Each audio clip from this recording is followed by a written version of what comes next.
최근 코로나19 검사 결과를 기다리다 제때 적절한 치료를 받지 못해 17살 고교생이 숨지는 안타까운 일이 있었습니다. 여전히 여러 논란이 일고 있는데요. 네, 대구 취재기자 연결해서 자세한 내용 알아보겠습니다. 정지훈 기자.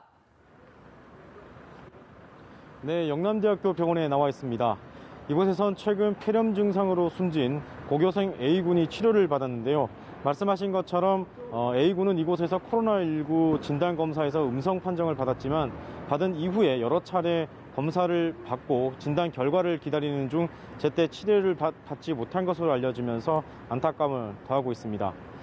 앞서 A군은 지난 12일 저녁 거주지 인근 병원 응급실을 찾았지만 고열 외에 다른 증상이 없어 돌아갔고 다음 날 코로나19 진단검사를 받았는데요. 이때 40도 이상의 고열과 폐렴 진단을 받았습니다. 하지만 검체의 검사 결과가 아직 나오기 전이었고 해열제와 수액을 맞고 돌아갔는데 이후 4-5시간이 지난 뒤 상태가 악화됐습니다.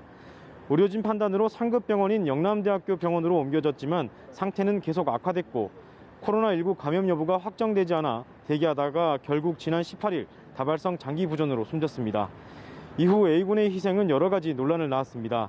우선 이 같은 사례가 또 나올 수 있다는 우려가 큽니다. 의료계에선 지금도 생명이 위독한 상황까지는 아니더라도 코로나19 감염에 대한 진단 결과를 기다리며 제때 치료를 받지 못하는 경우가 적지 않다는 지적입니다. 코로나19와 비슷한 증상을 보이는 일반 환자와 가족들 입장에선 불안이 클 수밖에 없습니다.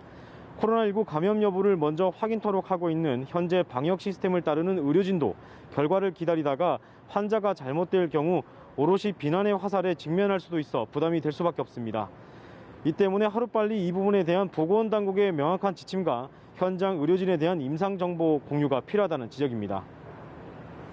네, A군의 치료를 맡았던 영남대 병원에 대해서는 질병관리본부가 실험실 중단 행정명령을 내렸는데 현장 상황은 어떻습니까? 네, 질병관리본부는 영남대학교 병원에 대해 숨진 A군에 대한 코로나19 진단검사 과정에서 오류가 있다는 판단으로 실험실 중단 조치를 내렸습니다. 오늘 오후 질본 관계자들이 실험실 현장을 방문해서 검사가 제대로 이루어졌는지 또 여러 가지를 확인할 것으로 알려졌지만 아직 별다른 움직임은 확인되지 않았습니다. 앞서 영남대병원은 A군에 대해 여러 차례 코로나19 진단검사를 했고 음성이 나왔습니다. 하지만 마지막 검사 일부에서 양성 소견을 보이자 질본에 보고하고 명확한 판단을 내려달라 요청을 했습니다. 언론을 통해 A군의 코로나19 검사 결과가 알려지면서 논란이 일기도 했는데요. 질본은 진단검사 과정에 오염이 있었을 것으로 판단하고 있습니다. 영남대병원 측은 진단검사 신뢰성에 대한 이 같은 질본의 판단과 행정명령 조치에 대해 반발하고 있는데요. 선별진료소에서 5,000건 이상의 검사를 하고 100명 이상의 확진 환자 격리병동을 운영하는 상황에서 이 같은 조치를 이해하기 어렵다는 주장입니다. 권영진 대구시장도 영남대학병원의 진단검사가 중단된 상황에 대해 우려를 나타냈습니다. 권 시장은 지금 당장 책임과 시비를 가리기보단 하루빨리 방역 체계가 다시 돌아갈 수 있도록 해야 한다고 강조했습니다. 지금까지 대구에서 연합뉴스 TV 정준입니다.